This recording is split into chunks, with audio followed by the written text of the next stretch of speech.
Hello, bachcho. Let's read this question. So this question says a body of mass 40 kg is climbing a vertical pole at a constant speed.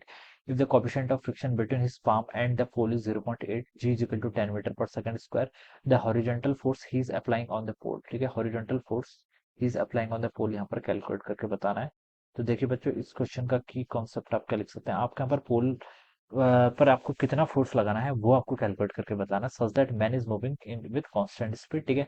Coefficient of friction भी आपको question में given कर रखा है. तो इस question का की कॉन्सेप्ट ना बच्चों, आप फ्रिक्शन लिख लीजिए. क्या लिख लीजिए? Friction will be the key concept of this question. Friction इस क्वेश्चन का की कॉन्सेप्ट हो जाएगा, ठीक है. ये देखिए, मान लीजिए बच्चों, एक है आपका कोई पोल है, दिस इज अ पोल, ठीक है. ये आपका कोई पोल है, ठीक है.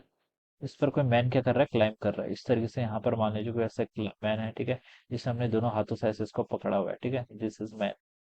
और बच्चों देखिए, यहाँ पर हमें क्या बताना है? हमें यहाँ पर बताना है कि मैन का मास देखिए, बॉडी ऑफ मास 40 केजी, ठीक है. इसका मास आपको 40 केजी दे रखा है. तो बच्चों मैं बता सकता हूँ, इस पर 40 जी का लगेगा, फोर्स लेगा because of the gravity in the downward direction. Downward direction में 40 जी का फोर्स लेगा बिकॉज ऑफ द ग्रेविटी, ठीक है.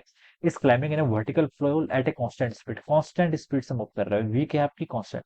कांस्टेंट स्पीड का क्या मतलब है? अगर कांस्टेंट स्पीड से मत कर मूव कर रहा है, इसका मतलब एक्सेलरेशन जीरो होगा. एक्सेलरेशन जीरो होगा, इसका मतलब इस बॉडी पर नेट फोर्स किसके इक्वल होगा? आपका जीरो के इक्वल होना चाहिए. क्या होना चाहिए? आपका नेट फोर्स जीरो के इक्वल होना चाहिए, ठीक है. नेट फोर्स आपका जीरो के इक्वल होना चाहिए. इसका मतलब देखिए, डाउनवर्ड डायरेक्शन में आपका 40 जी फोर्स लग रहा है, ठीक है. देखिए बॉडी का मोशन क्या है, जो पर्सन है इसका मोशन क्या है? वर्टिकल डायरेक्शन में. 40 जी आपका डाउनवर्ड डायरेक्शन में लग रहा है. इसका मतलब एक 40 जी फोर्स अपवर्ड डायरेक्शन में भी लगना चाहिए, ठीक है. अपवर्ड डायरेक्शन में भी एक 40 जी फोर्स लगना चाहिए, तभी क्या कर पाएगा ये आपका, ये कांस्टेंट स्पीड से मूव कर पाएगा, ठीक है. अब बच्चों देखिए, if the coefficient of friction between his palm and the pole. यहाँ पर क्वेश्चन में इसने हमें हिंट दे दी कि कौन सा यहाँ पर आपका ये जो पोल है और ये हैंड है, यहाँ पर क्या आपकी रफ सरफेस है, ठीक है. तो यहाँ पर हम बता सकते हैं पोल यहाँ पर रफ सरफेस है, तो 0.8 रहता है आपको कोएफिशिएंट ऑफ फ्रिक्शन दे रखा है. तो horizontal force that is applying on that. अब मान लीजिए मैन क्या कर रहा है, इस पोल पर एफ फोर्स क्या कर रहा है? अप्लाई कर रहा है. एक फोर्स एफ अप्लाई कर रहा है, एक फोर्स उसका वेट एमजी का कर रहा है, डाउनवर्ड डायरेक्शन में क्या कर रहा है? एफ कर रहा है. अब उसके रिस्पॉन्स में देखिए, पोल पर ये एफ फोर्स लगा रहा है, तो पोल भी इस पर फोर्स लगेगा. मान लीजिए पोल इस पर जो आपका रिस्पॉन्स फोर्स लगा रहा है वो कितना लगा रहा है? एन लगा रहा है. क्या लगा रहा है? Normal is the force which is applied by the force, ठीक है. पोल क्या लगा रहा है? इस पर्सन का नॉर्मल फोर्स लगा रहा है, ठीक है. अब बच्चों देखिए, आपको मैंने बताया कि यहाँ पर कौन सा फोर्स लगेगा ऊपर की डायरेक्शन में. इस 40 को बैलेंस करने के लिए फ्रिक्शन का फोर्स लगना चाहिए. और फ्रिक्शन का फोर्स किस डायरेक्शन में लगना चाहिए? अपर डायरेक्शन में, ठीक है. अगर फ्रिक्शन का फोर्स अपर डायरेक्शन में लगेगा, वेट इसका डाउनवर्ड डायरेक्शन में है, तभी तो नेट फोर्स ये एक दूसरे को क्या करेंगे? कैंसिल करेंगे. तो यहाँ पर मैं लिखता हूँ, जो आपका फ्रिक्शन फोर्स होना चाहिए वो किसके इक्वल होना चाहिए, ठीक है.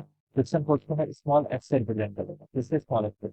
इस स्मॉल एफ किसके इक्वल होना चाहिए? आपका 40 जी के इक्वल होना चाहिए. कितना? 40, ठीक है. तभी हम बता सकते हैं नेट फोर्स कितना लेगा, जीरो के इक्वल लेगा. अगर फ्रिक्शन फोर्स किसके इक्वल होता है? आपका coefficient of friction into normal. किसके इक्वल होता है? Coefficient of friction into normal, ठीक है.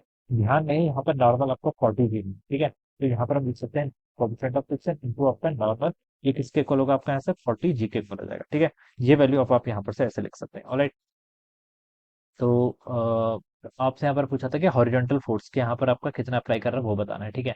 तो बच्चों देखिए, न्यू की वैल्यू कितनी है आपकी? न्यू की वैल्यू आपकी 0.8 के इक्वल है, इंटू आपका नॉर्मल इंटू 40. जी की वैल्यू क्वेश्चन में बोल रखा है 10 लेने के लिए, ठीक है.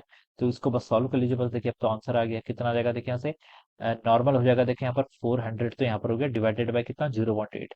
0.8 से इसको अगर मैं करूंगा तो ये आपका आएगा 500 के इक्वल आएगा, ठीक है. 0.8 को मैं E/10 लिख सकता हूँ, तो मैंने यहाँ से इसको क्या लिख लिया? सीधा 500 न्यूटन लिख लिया, ठीक है. तो ये कितना हो जाएगा आपका? नॉर्मल फोर्स कितना लगेगा? 500 न्यूटन. 500 न्यूटन फोर्स क्या है? पोल इस पर लगा रहा है, और ये फोर्स वही है जो पर्सन लगा रहा था. एफ और एन क्या है देखिए, क्योंकि देखिए हॉरिजॉन्टल डायरेक्शन में तो दो ही फोर्स लग रहे हैं ना, एफ और एन आपके सेम ही होंगे, ठीक है. तो हम बता सकते हैं ये आपका normal force 500 newton. Normal force is the force which is applied by the pole on the man, and F is the force which is applied by the man on the pole, ठीक है. दोनों का magnitude equal है 500 Newton. तो देखिए, जो आपका सी वाला ऑप्शन है ये क्या होगा? इसका राइट आंसर होगा. Alright. So this would be the answer of this question. Okay. So I hope you all understood this concept. All the best and thank you so much.